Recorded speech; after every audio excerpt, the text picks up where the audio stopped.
नमस्ते। आज के इस दिलचस्प विश्लेषण में हम एक ऐसे प्राचीन दर्शन की गहराई में उतरने वाले हैं जिसका इकलौता मकसद इंसान की सबसे बड़ी और आम परेशानी को सुलझाना है। और वो परेशानी है दुख। सच कहें तो ये महज एक धर्म नहीं है, बल्कि जीवन को देखने और जीने का एक पूरा का पूरा नजरिया है।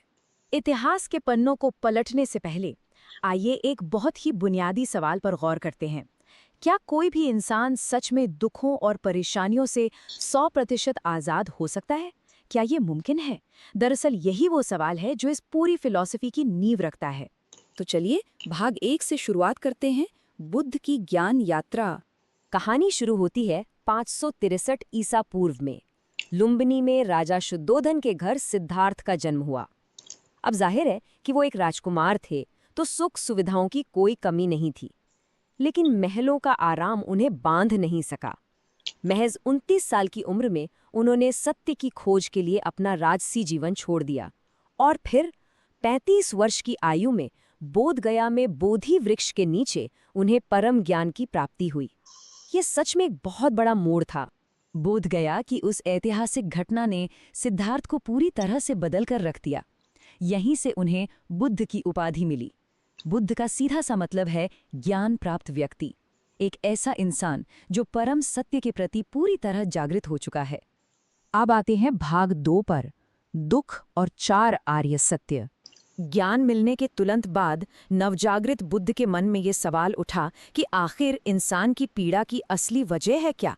इसे समझने और जड़ से खत्म करने के लिए उन्होंने एक बेहद लॉजिकल और तार्किक ढांचा तैयार किया, और यही ढांचा 4 आर्य सत्य कहलाता है।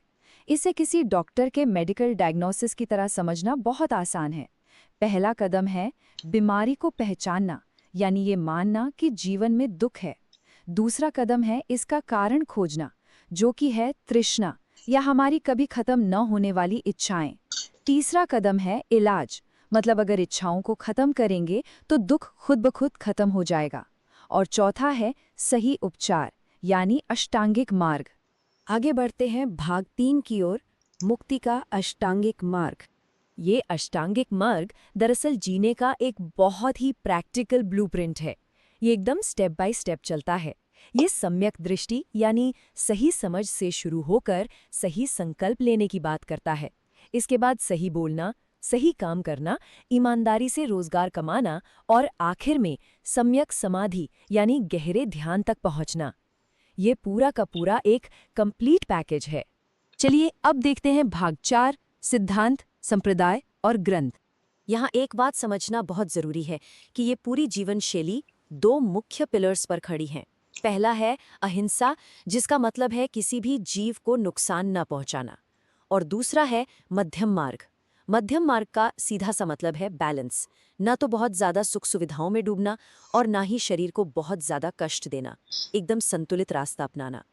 इस दर्शन में कुछ बहुत ही दिलचस्प और गहरे कॉन्सेप्ट्स भी हैं, जैसे कि अनात्मवाद, जो कहता है कि कोई स्थायी आत्मा नहीं होती, और दूसरा है क्षणिकता का सिद्धांत, जिसका मतलब है कि इस ब्रह्मांड में हर एक चीज पूरी तरह से टेम्परेरी है और लगातार बदल रही है। परिवर्तन ही एकमात्र सत्य है। समय के साथ साथ ये विचार फैले और अलग अलग संप्रदायों में बंट गए। मुख्य रूप से 3 शाखाएं हैं। थेरवाद या हीनयान, जो सबसे पुरानी परंपरा है और व्यक्तिगत मुक्ति पर फोकस करती है।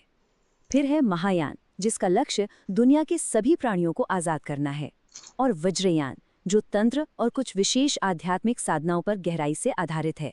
अब इन अलग अलग शाखाओं में शिक्षाओं को सुरक्षित रखने के लिए क्या किया गया?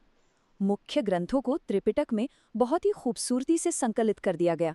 विनय पिटक में भिक्षुओं के लिए नियम कानून है, सुत्त पिटक में बुद्ध के उपदेश शामिल हैं, और अभिधम्म पिटक इन सभी के पीछे छिपे जटिल दर्शन को समझाता है। अब आते हैं हमारे आखिरी हिस्से पर, भाग 5, एक वैश्विक जीवन शैली। ये शिक्षाएं सिर्फ प्राचीन भारत तक ही सीमित नहीं रहीं। सम्राट अशोक जैसे शासकों के मजबूत प्रभाव से यह शांति और समानता का संदेश सीमाओं को पार कर गया। श्रीलंका, चीन, जापान, थाईलैंड और तिब्बत तक ये एक क्षेत्रीय दर्शन से उठकर दुनिया भर में अपनाई जाने वाली करुणा से भरी एक ग्लोबल जीवन शैली बन गया। इस विश्लेषण को खत्म करने से पहले एक सवाल जहन में जरूर आता है, अगर दुख सचमुच हमारी इच्छाओं से पैदा होता है, तो क्या सिर्फ अपनी लालसाओं पर काबू पाकर और इस सीधे साधे अष्टांगिक मार्ग पर चलकर कोई भी इंसान आखिरकार वो परम शांति पा सकता है?